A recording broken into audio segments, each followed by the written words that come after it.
BJP రాష్ట్ర అధ్యక్షుడు కిషన్ రెడ్డి మాట్లాడుతున్నారు. లైవ్ లో చూద్దాం. విద్యావంతులు, మేధావులు, కవులు, కళాకారులు కూడా వ్యక్తం చేస్తా ఉన్నారు. వారి అంచనాలకు అనుగుణంగానే గత 10 సంవత్సరాలలో నరేంద్ర మోడీ గారి నేతృత్వంలో సుమారు 10 లక్షల కోట్ల రూపాయల అనేక రకాల అభివృద్ధి కార్యక్రమాలు కానీ, సంక్షేమ కార్యక్రమాలు కానీ తెలంగాణ రాష్ట్రంలో కేంద్ర ప్రభుత్వం ఖర్చు చేయడం జరిగింది. ఆ రకంగా తెలంగాణలో మరి నరేంద్ర మోడీ గారి ప్రభుత్వము చేపట్టినటువంటి అనేక రకాల అభివృద్ధి కార్యక్రమాలు కానీ ఈరోజు దానికి సంబంధించినటువంటి ఫలితం స్పష్టంగా కనిపిస్తూ ఉంది. మేము 8 సీట్లలో గెలిచాము. మరొక 6-7 సీట్లలో సెకండ్ ప్లేస్లో వచ్చాము. ముఖ్యంగా ముఖ్యమంత్రి గారి జిల్లా, ముఖ్యమంత్రి గారి అసెంబ్లీ కొడంగల్ ఉన్నటువంటి పార్లమెంట్ కాన్స్టిట్యున్సీని కూడా ఈరోజు భారతీయ జనతా పార్టీ గెలుచుకోవడం జరిగింది. ముఖ్యమంత్రి గారు ఆ జిల్లాలో అనేక రకాల బెదిరింపులు, మా అభ్యర్థి డీకే అరుణ గారి పైన వ్యక్తిగతమైనటువంటి మరి అన్పార్లమెంటరీ లాంగ్వేజ్తో ఆమెను విమర్శించడము, అనేక రకాల కోట్లాది రూపాయలు ఖర్చు పెట్టడము, అధికార దుర్వినియోగానికి పాల్పడము, భారతీయ జనతా పార్టీ కార్యకర్తలను బెదిరించడము, ఇవన్నీ చేసినప్పటికీ కూడా మరి ఆయన సొంత జిల్లా, ఆయన సొంత అసెంబ్లీ ఉన్నటువంటి పార్లమెంట్ కాన్స్టిట్యున్సీలో కాంగ్రెస్ పార్టీని ఓడించి ప్రజలు భారతీయ జనతా పార్టీకి పట్టం కట్టడం జరిగింది. అదేవిధంగా ముఖ్యమంత్రి గారి సొంత పార్లమెంట్ కాన్స్టిట్యున్సీ ఏదైతే గతంలో మల్కాజ్గిరి నుంచి గెలిచారో ఆ మల్కాజ్గిరిలో కూడా ఈరోజు భారతీయ జనతా పార్టీ సుమారు 4 లక్షల ఓట్ల మెజార్టీతో బీజేపీ జెండా పాతడం జరిగింది.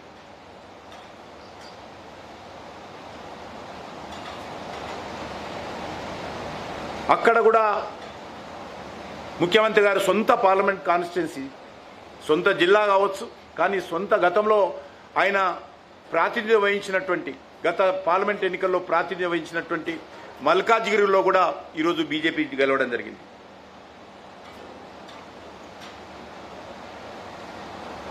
మీకు అందరికీ తెలుసు, మాజీ ముఖ్యమంత్రి గారు ప్రాతినిధ్యం వహిస్తున్నటువంటి గజ్వేల్ కానీ, మాజీ ముఖ్యమంత్రి గారి రాజకీయ ఆరంగేట్రానికి కీలక పాత్ర పోషించినటువంటి సిద్దిపేట కానీ, బీఆర్ఎస్ కంచుకోటగా ఉన్నటువంటి మెదక్ పార్లమెంట్లో కూడా ఈరోజు 100ల కోట్ల రూపాయలు బీఆర్ఎస్ పార్టీ ఖర్చు పెట్టినప్పటికీ కూడా మరి అక్కడ కూడా ఈరోజు బీజేపీ విజయం సాధించడము తెలంగాణ రాష్ట్ర రాజకీయాలలో భవిష్యత్ ఏ రకంగా ఉండబోతుందో సంకేతం ఇవ్వడం జరిగింది.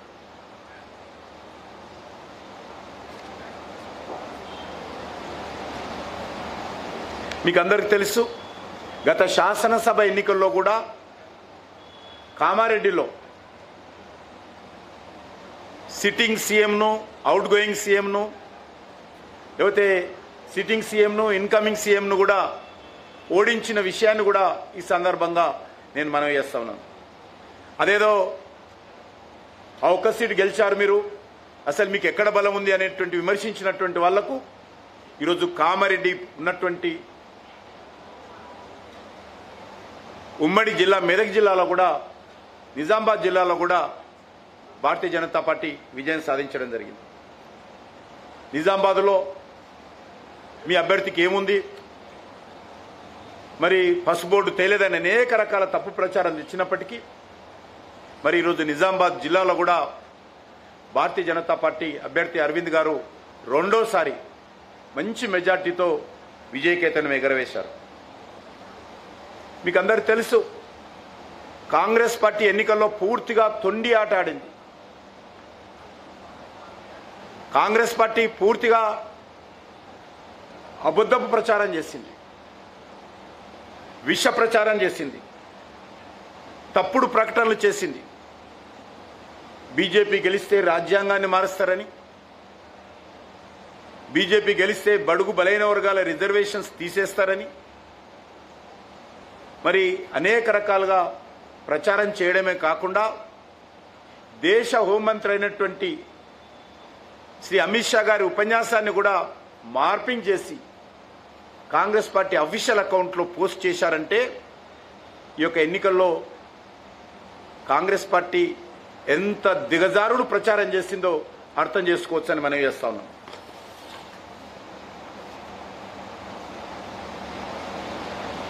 ఈ యొక్క ఎన్నికలు మాకు రానున్న రోజుల్లో భారతీయ జనతా పార్టీ మరింతగా కష్టపడి పనిచేయాలని తెలంగాణ ప్రజలు మాకు ఆదేశించినట్టు కనిపిస్తాం. కాబట్టి తప్పకుండా తెలంగాణ ప్రజలకు ఆకాంక్షలకు అనుగుణంగా భారతీయ జనతా పార్టీ తెలంగాణ రాష్ట్రంలో ఒక ప్రత్యామ్నాయ శక్తిగా ఎదగడం కోసము పూర్తి స్థాయిలో మేము పనిచేస్తామని సందర్భంగా మనం చేస్తున్నాం. మొన్న జరిగినటువంటి పార్లమెంట్ ఎన్నికల్లో సుమారు 47 అసెంబ్లీ సెగ్మెంట్లలో 47 అసెంబ్లీ శాసనసభ నియోజకవర్గ పరిధిలో భారతీయ జనతా పార్టీ మరి ఆధిక్యాన్ని నిలబెట్టుకున్నాము. అత్యధికమైనటువంటి ఓట్లు 47 అసెంబ్లీ స్థానాల్లో బీజేపీ గెలిచింది. మల్కాజ్గిరిలో 7 అసెంబ్లీలు ఉంటే 7 అసెంబ్లీలలో బీజేపీ లీడ్ తీసుకున్నాం. ఒక్క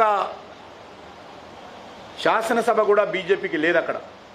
అయినప్పటికీ 7 ఈరోజు బీజేపీ గెలవడం జరిగింది. చేవెళ్లలో 7 స్థానాలలో ఒక వికారాబాద్ తప్ప 5,000, అది కూడా వికారాబాద్లో ఒక 5,000 మైనస్ ఉన్నాం. మిగతా 6 అసెంబ్లీలలో కూడా బీజేపీ విజయం సాధించడం జరిగింది. కరీంనగర్లో 7 అసెంబ్లీలు ఉంటే 6 అసెంబ్లీలలో బీజేపీ విజయం సాధించడం జరిగింది.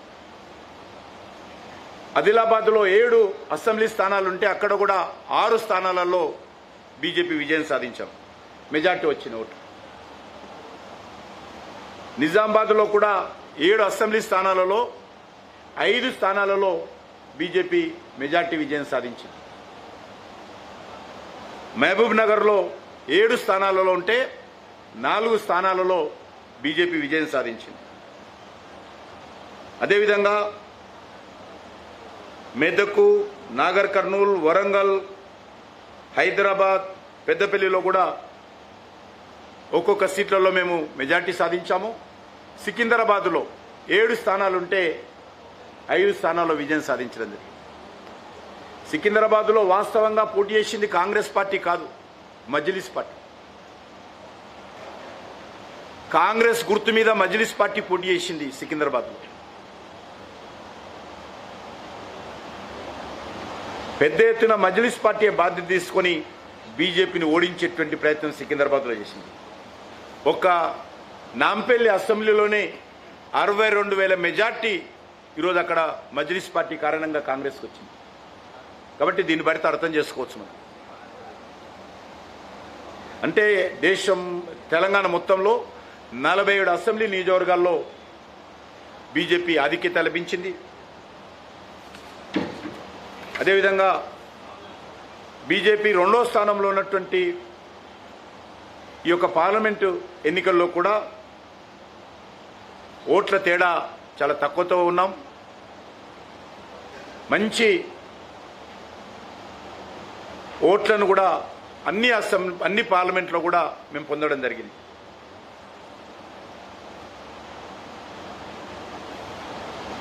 ఏమైనా లోపాలుంటే వాటిని సరిదిద్దుకొని ప్రజల మాపై ఉంచినటువంటి విశ్వాసాన్ని కాపాడుకుంటూ రానున్న రోజుల్లో తెలంగాణలో భారతీయ జనతా పార్టీ ఒక అధికారంలోకి వచ్చేటువంటి ఒక శక్తిశాలి పార్టీగా మరి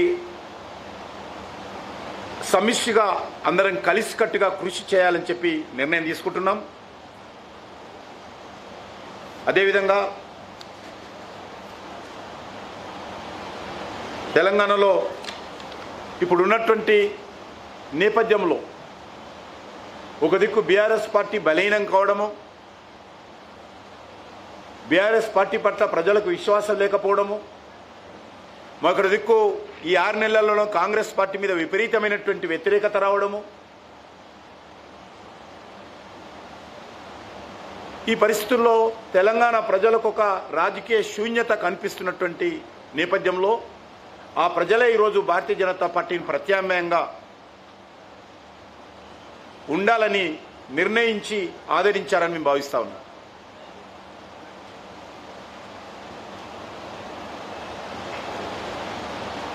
రాష్ట్రంలో ఏదో మార్పు వస్తుంది, కాంగ్రెస్ పార్టీ పోయి మార్పు వస్తుంది, ప్రజల పాలన వస్తుంది, ప్రజాస్వామ్య పాలన వస్తుంది, సోనియమ్మ పాలన వస్తుంది, ఇందిరమ్మ పాలన వస్తుందని ఊకదంపుడు మాటలన్నీ మాట్లాడారు రేవంత్ రెడ్డి గారు, కాంగ్రెస్ పార్టీ. కానీ ఈ 6 నెలల్లో అది ప్రజాస్వామ్య పాలన కాదు, ప్రజల పాలన కాదు, ప్రజా వ్యతిరేక పాలన, మోసపూరిత పాలన అనేటువంటి విధంగా ఇంత తక్కువ సమయంలో ఇంత వ్యతిరేకత కూడగట్టుకున్నటువంటి ప్రభుత్వం దేశంలో మొదటిసారిగా ఈరోజు తెలంగాణలో రేవంత్ రెడ్డి ప్రభుత్వాన్ని చూస్తాం. అనేక రకాల హామీలతో, గ్యారంటీలతో అధికారంలోకి వచ్చి ఈరోజు మరి ఏ ఒక్కటి కూడా అమలు చేయకుండా పూర్తిగా కాంగ్రెస్ పార్టీ నాయకులు షరా మామూలు అన్నట్టుగా తమ పాత అలవాట్ల పద్ధతి ప్రకారము మరి అనేక మంది దగ్గర వేల కోట్ల రూపాయలు వసూలు చేస్తున్నటువంటి పరిస్థితి. కాంగ్రెస్ పార్టీ దేశంలో ఎన్నికల్లో పూర్తిగా తెలంగాణ కాంగ్రెస్ పార్టీ ద్వారానే డబ్బులు మరి ఈరోజు తెలంగాణలో అక్రమంగా వసూలు చేసి పంపిస్తున్న పరిస్థితి మనం చూస్తా ఉన్నాం.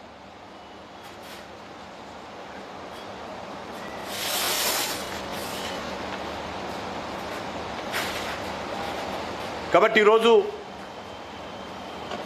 కాంగ్రెస్ పార్టీ ప్రభుత్వం పైన వాళ్ళు ప్రజలకు ఇచ్చినటువంటి హామీలు అమలు చేయకుండా 100 రోజుల్లో పేరు చెప్పి అధికారంలోకి వచ్చి ఈరోజు అది ఒక ఆర్టీసీ ఉచిత బస్సు తప్ప ఏది కూడా ఈరోజు తెలంగాణలో అమలు జరగడం లేదు.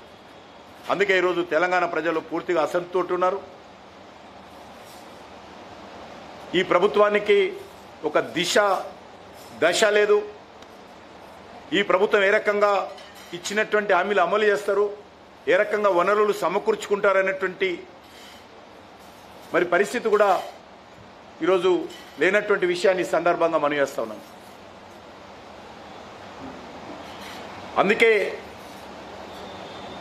భారతీయ జనతా పార్టీ తెలంగాణ ప్రజల గుండె చప్పుడై రానున్న రోజుల్లో పూర్తిగా ప్రజల పక్షాన నిలబడి మరి